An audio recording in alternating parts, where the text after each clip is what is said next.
ನಮಸ್ಕಾರ ಸ್ನೇಹಿತರೆ, ನಾವೀಗ ಹಾವೇರಿ ಜಿಲ್ಲೆ ಹಿರೇಕೆರೂರು ತಾಲೂಕು ಚಿಕ್ಕೇರಿ ಹತ್ರ ಸಾತೇನಹಳ್ಳಿಲಿದ್ದೀವಿ.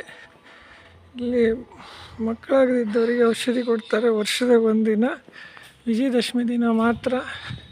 ಅದು ಶ್ರವಣ ನಕ್ಷತ್ರ ಇರಬೇಕು. ಈ ಸಲ 12ನೇ ತಾರೀಕು ವಿಜಯದಶಮಿ ದಿನ ಕೊಡ್ತಾರೆ. ಬೆಳಗ್ಗೆ 10 ಗಂಟೆಗೆ ಇಲ್ಲಿ ದಂಪತಿಗಳಿರಬೇಕು. 500 ರೂಪಾಯಿ ಕಟ್ಟಬೇಕು. ಆಮೇಲೆ 2 ತೆಂಗಿನಕಾಯಿ ತಗೊಬರ್ಬೇಕು. ಮಧ್ಯಾಹ್ನ ಊಟ ಆದಮೇಲೆ 2 ಗಂಟೆ ಮೇಲೆ ಔಷಧಿ ಕೊಡ್ತಾರೆ. ಸುಮಾರು ಕಡೆ ಡಾಕ್ಟ್ರ್ ಹತ್ರ ದುಡ್ಡು ಖರ್ಚು ಮಾಡಿರ್ತೀರ. ನೋಡಿರಿ, ಒಂದ್ಸಲ ಬಂದು ಇಲ್ಲಿ ಔಷಧಿ ತಗೊಳ್ರಿ. ವರ್ಷದಲ್ಲಿ ಒಂದೇ ದಿನ ಕೊಡೋದು. ಆಂಜನೇಯ ದೇವಸ್ಥಾನ.